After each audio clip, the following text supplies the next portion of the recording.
Olá, hoje a gente vai fazer uma análise mais a fundo de umas ideias bem provocadoras do livro Sapiens, do Yuval Noah Harari. Um livro que causou bastante impacto, né? Sim.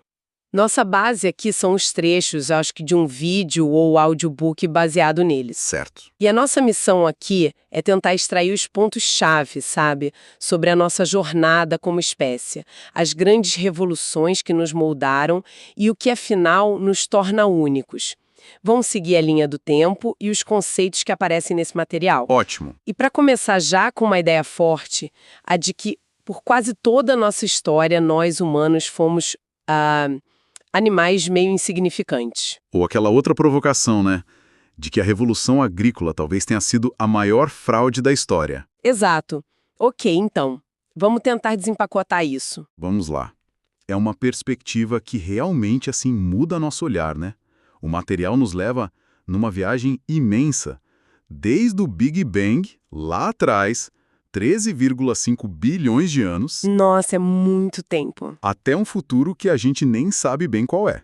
Mas entender essas viradas, a cognitiva, a agrícola, a científica, é fundamental para a gente entender o hoje. Com certeza. A escala é gigante, mas... Cada passo deixou marcas.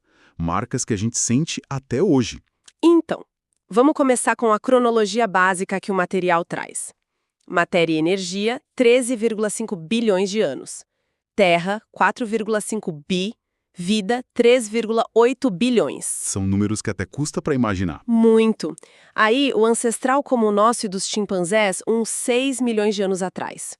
O gênero Homo, já com ferramentas, 2,5 milhões, mas nós, Homo sapiens, Nós mesmo. só surgimos bem depois, né? Coisa de 200 mil anos atrás, lá na África Oriental. Exato.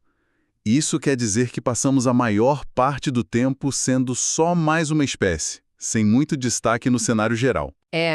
Essa ideia de insignificância inicial é forte. E é importante lembrar o que significa humano nesse contexto. É todo o gênero Homo.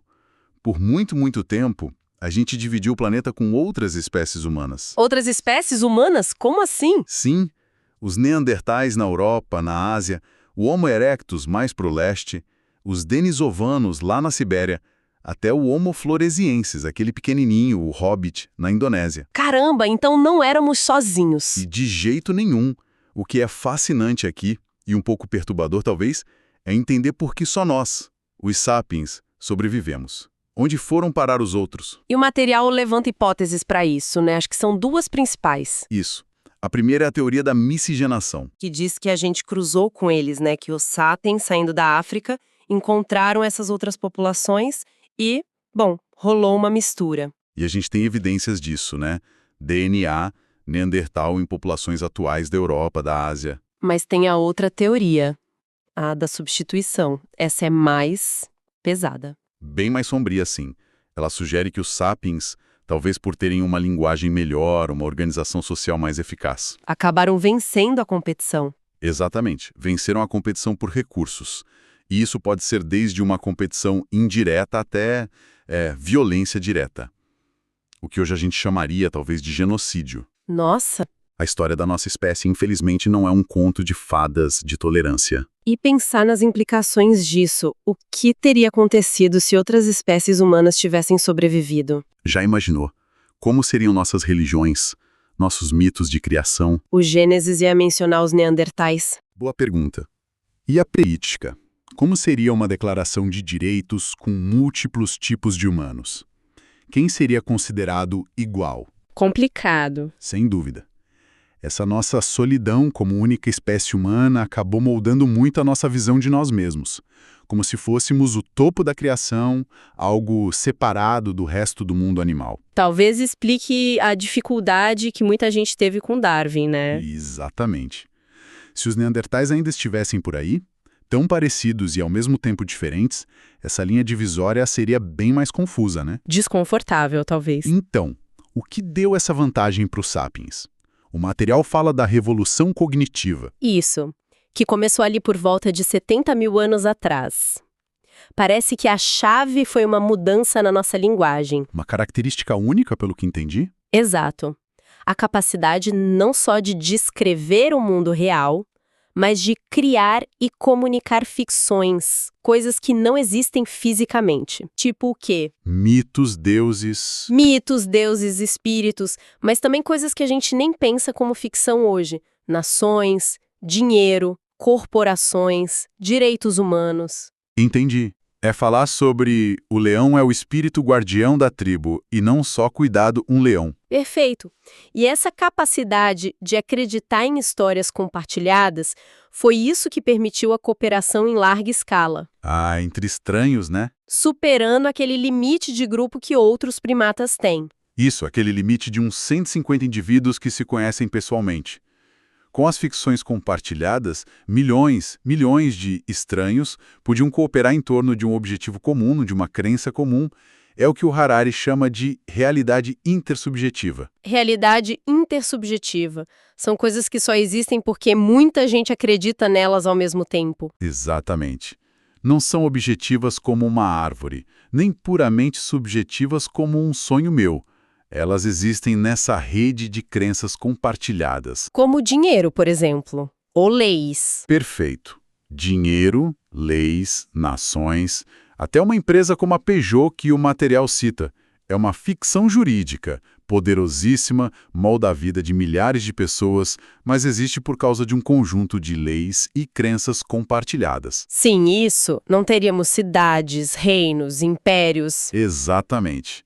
Essa capacidade foi o motor da construção de sociedades complexas. E a gente vê as evidências dessa revolução nesse período, né? A arte, como Homem-Leão de Estado, Uma estatueta incrível de 32 mil anos, joias, comércio de coisas que vinham de longe, tipo conchas, estratégias de caça mais complexas que exigiam muita coordenação, muita comunicação abstrata. e os primeiros sinais claros de religião, de rituais, de talvez alguma hierarquia social. E isso permitiu uma evolução cultural muito mais rápida, certo? Muito mais. Em vez de depender da evolução genética, que é lenta, os sapiens podiam mudar suas sociedades mudando as histórias em que acreditavam. Essa flexibilidade deu uma vantagem enorme sobre as outras espécies humanas. Ok, pulando bastante no tempo, chegamos na Revolução Agrícola, uns 12 mil anos atrás. E aí vem a tal frase polêmica: a maior fraude da história. Essa é uma das ideias mais debatidas do livro, porque vai contra a nossa ideia de que a agricultura foi puro progresso. Como assim fraude? Bom, o argumento é que, do ponto de vista da espécie Homo sapiens, foi um sucesso. A população explodiu.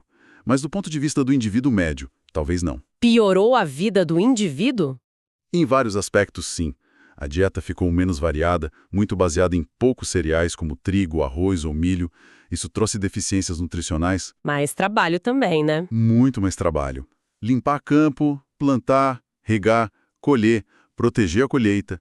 Comparado à vida de caçador-coletor, que provavelmente tinha mais variedade e talvez até mais tempo livre. Nossa, parece o contrário do que a gente imagina. E tem mais. O sedentarismo, viver amontoado em vilarejos, facilitou a propagação de doenças infecciosas. A dependência de poucas culturas aumentou o risco de fome se a colheita falhasse. E a violência? Também aumentou. A terra se tornou um bem valioso a ser defendido. Surgiram mais conflitos por território e recursos. O material até descreve como se o trigo tivesse domesticado a gente. É uma ótima imagem. Tivemos que mudar nosso estilo de vida inteiro para cuidar do trigo. Nos fixamos, trabalhamos mais duro. O Harari chama isso de armadilha do luxo. Armadilha do luxo. É. Pequenas melhorias, tipo ter um pouco mais de comida estocada, pareciam boas no começo. Mas essas pequenas decisões, somadas, levaram a uma mudança drástica e irreversível no estilo de vida. Ninguém planejou isso, mas quando viram, estavam presos num ciclo. Mais trabalho para produzir mais comida, para alimentar mais gente que precisava de mais comida. Faz sentido. Uma troca de uma vida talvez mais livre e variada por uma segurança alimentar que nem sempre era garantida e muito mais trabalho. Exato. Do ponto de vista do indivíduo médio, a Harari argumenta que foi um péssimo negócio. Uma armadilha. E a domesticação de animais entra aí também. Ah, sim. Um sucesso para a espécie domesticada, né? Bilhões de galinhas, bois, porcos hoje. Evolutivamente, sim. Mas para o animal individual, frequentemente significa uma vida de sofrimento extremo. Confinamento, mutilações, separação de mães e filhotes. Os exemplos que o material dá são bem fortes. Levanta questões éticas pesadas, né? Sobre nossa relação com os outros animais e o que a gente chama de progresso. Sem dúvida. E ainda tem mistérios como Göbekli Tepe, lá na Turquia. Ah, aqueles templos enormes construídos por caçadores-coletores antes da agricultura se firmar ali? Exato. Isso sugere que talvez a necessidade de construir e manter esses centros cerimoniais é que tenha impulsionado o sedentarismo e o cultivo. Talvez a religião, a necessidade de se organizar para esses grandes projetos, tenha vindo antes da agricultura em si. Que intrigante. De qualquer forma, com sociedades maiores surgindo, precisava de organização, né? Exatamente. E como a gente não tem instinto biológico para cooperar aos milhões com estranhos, a gente inventou as ordens imaginadas. Que são esses sistemas de mitos, leis, valores e hierarquias que todo mundo aceita, certo? Isso. O material dá exemplos como o Código de Hammurabi, na Babilônia Antiga. Tudo justificado como ordem divina, natural. Ou, bem mais recente, a Declaração de Independência dos Estados Unidos. Falava que todos os homens são criados iguais, mas na prática tinha escravidão, mulheres não votavam, indígenas eram excluídos e existia uma hierarquia clara de riqueza. E também se usavam justificativas naturais ou divinas para isso. o ponto-chave é como essas ordens que nascem da nossa imaginação coletiva ganham um poder tão real. Elas se materializam. Como assim? Na arquitetura, por exemplo, um castelo medieval sem quartos privados reforça uma ideia de coletividade diferente da nossa. Nas leis escritas, até nos nossos desejos, o material fala do consumismo romântico das férias como um desejo moldado por mitos modernos. E são difíceis de mudar, né? Porque não adianta só eu deixar de acreditar. Exato. Precisa de um movimento coletivo para mudar uma crença compartilhada por milhões. Essas ficções, mesmo sendo ficções, têm um poder imenso no mundo real. E para gerenciar toda a informação dessas sociedades complexas, impostos, estoques, leis, censos, o cérebro humano sozinho não dava conta. Não dava. Capacidade ilimitada, a gente morre e leva informação junto, e o tipo de informação que o cérebro guarda bem não é necessariamente lista de impostos. Foi aí que surgiu a escrita. Sim, outra invenção fundamental. Os sumérios, lá por 3.500 a.C., começaram com uma escrita bem pragmática. O exemplo do material é tipo 29.086 medidas cevada, 37 meses coxim. Pura contabilidade. Basicamente, começou para registrar dados econômicos e administrativos.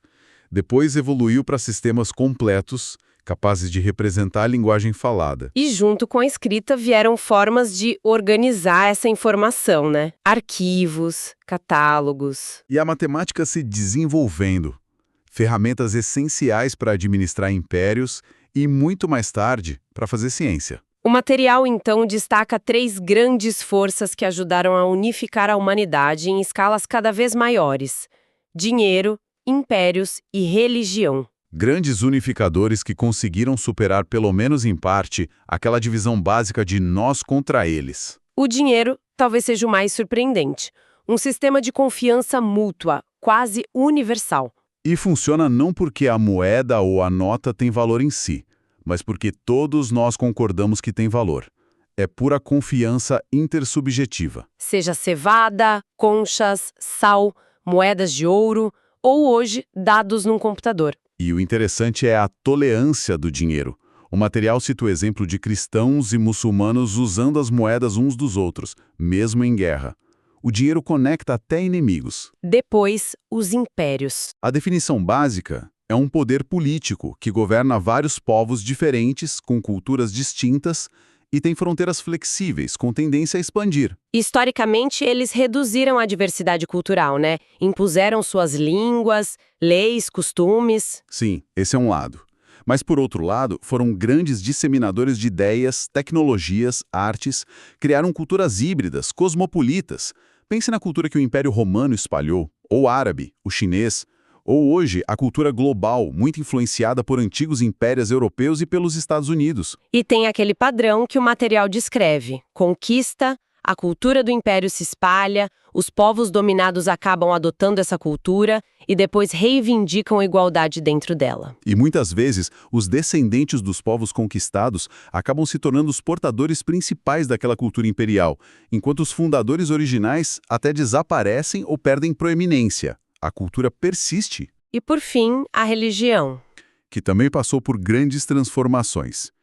O material traça um caminho desde o animismo, a crença de que tudo tem espírito. Rios, pedras, animais.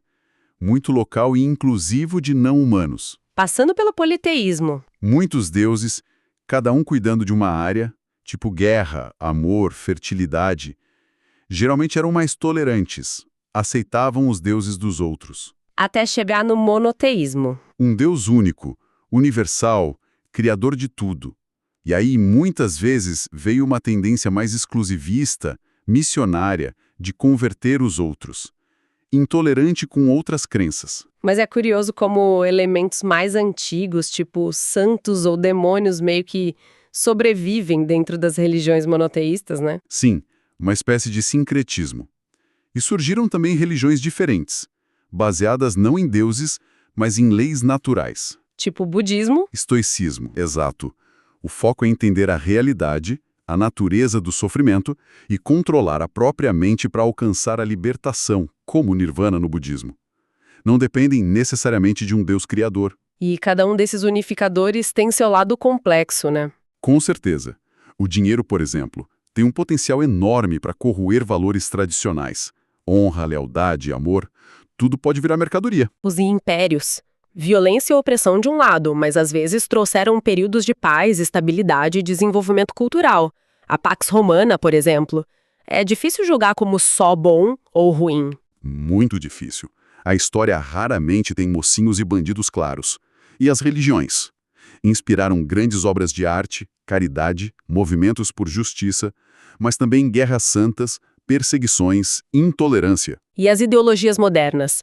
Liberalismo, comunismo, nacionalismo.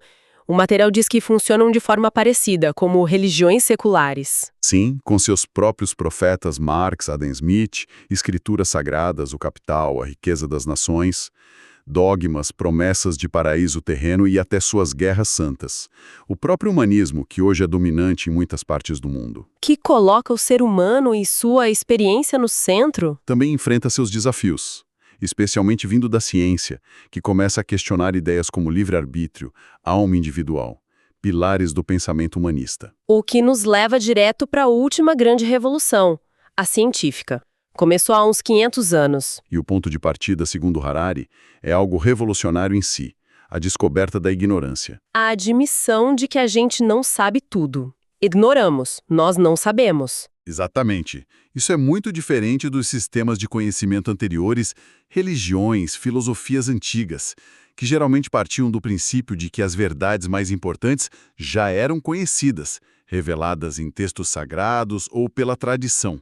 A ciência moderna diz, não sei, vamos investigar. E como ela investiga? Quais são os pilares? Basicamente 3. Primeiro, essa admissão da ignorância. Segundo, a centralidade da observação empírica e da matemática. O conhecimento tem que ser baseado em evidências observáveis e, sempre que possível, expresso em linguagem matemática. Newton, a estatística, o exemplo do fundo de pensão escocês é ótimo para mostrar como a matemática se tornou ferramenta para lidar com a incerteza. Exato. E o terceiro pilar, que se tornou cada vez mais importante, a busca por novas capacidades, por poder. A ciência não busca só entender o mundo, mas também transformá-lo através da tecnologia. E essa união entre ciência e tecnologia, que nem sempre foi tão forte, é o que realmente mudou tudo nos últimos séculos. O complexo científico, industrial, militar. Exatamente. E o impacto disso é sem precedentes na história humana. Os números são assustadores, né? Em 500 anos, a população mundial, a produção de bens, o consumo de energia, tudo explodiu de forma exponencial. Criamos tecnologias que encolheram o planeta, venceram doenças que matavam milhões. Mas também criamos o poder de nos destruir completamente. A bomba atômica é o símbolo disso. Foi essa revolução que também nos deu a ideia moderna de progresso. A crença de que, com conhecimento científico e tecnologia, a gente pode resolver qualquer problema, melhorar a vida humana indefinidamente. Desde Benjamin Franklin e o para-raios, até os esforços para acabar com a pobreza, a fome. É uma mentalidade que define a nossa era, a fé no progresso movido pela ciência. Por fim, o material reflete um pouco sobre a história em si. Ela não é linear, não é previsível, né? De jeito nenhum. É cheia de bifurcações, acasos, a ascensão do cristianismo, a Revolução Russa, a expansão do Islã. Nada disso estava escrito nas estrelas. Era só uma possibilidade entre muitas. A gente olha para trás e acha que foi tudo inevitável. A falácia da visão retrospectiva. Exato. E é por isso que estudar história é importante. Não para prever o futuro, o Harari argumenta que isso é impossível, porque a história é um sistema caótico que reage às previsões sobre si mesmo. Interessante isso. Mas sim para alargar nossos horizontes, para entender que o nosso presente, as nossas sociedades, os nossos valores não são naturais nem inevitáveis. As coisas poderiam ter sido muito diferentes e podem ser diferentes no futuro. E a história não age necessariamente para o nosso bem, né? Não mesmo. Ideias, culturas, memes, como alguns chamam, podem se espalhar simplesmente porque são bons em se replicar, mesmo que causem sofrimento. A história não tem um propósito de nos fazer felizes. Voltando àquele ponto do humanismo sendo desafiado pela ciência, o livre-arbítrio versus o determinismo biológico. É um dos grandes dilemas filosóficos que a ciência moderna nos coloca. Bom, para a gente ir fechando nossa conversa, acho que deu para ter uma boa ideia da jornada incrível do Homo sapiens, né? Daquela insignificância inicial até o domínio do planeta, tudo impulsionado por essa capacidade única de criar e acreditar em ficções. Vimos as consequências bem ambíguas da Revolução Agrícola, mais gente, mas talvez uma vida individual mais dura. Exploramos o poder dessas ordens imaginadas, dinheiro, impérios, religiões, ideologias, para construir sociedades supercomplexas. E chegamos na Revolução Científica, que nos deu poderes quase divinos, mas também desafios existenciais e perguntas difíceis sobre quem somos. Exato. O que talvez nos deixe como a provocação final, conectando com o futuro que a fonte menciona, né? Se tudo isso, nossas sociedades, valores, até nossa identidade é construído sobre essas realidades imaginadas, essas ficções, e agora a ciência começa a abalar alguns desses pilares, como a ideia de livre-arbítrio, que novas ficções, ou talvez que novas descobertas científicas, vão moldar o futuro da humanidade. Será que estamos caminhando para aquela era dos super-humanos que o Harari especula? Seres redesenhados não mais pela seleção natural, mas pelo nosso próprio design inteligente? E o que isso significaria? Seria ainda humano? O que define ser humano se pudermos alterar nossa biologia e consciência de forma radical? Nossa! Fica a reflexão, né? Para onde estamos indo com todo esse poder que acumulamos? Uma reflexão e tanto para a gente terminar. Foi uma viagem intensa por essas grandes ideias do Sapiens. Obrigada pela conversa. Eu que agradeço. Sempre bom revisitar essas questões.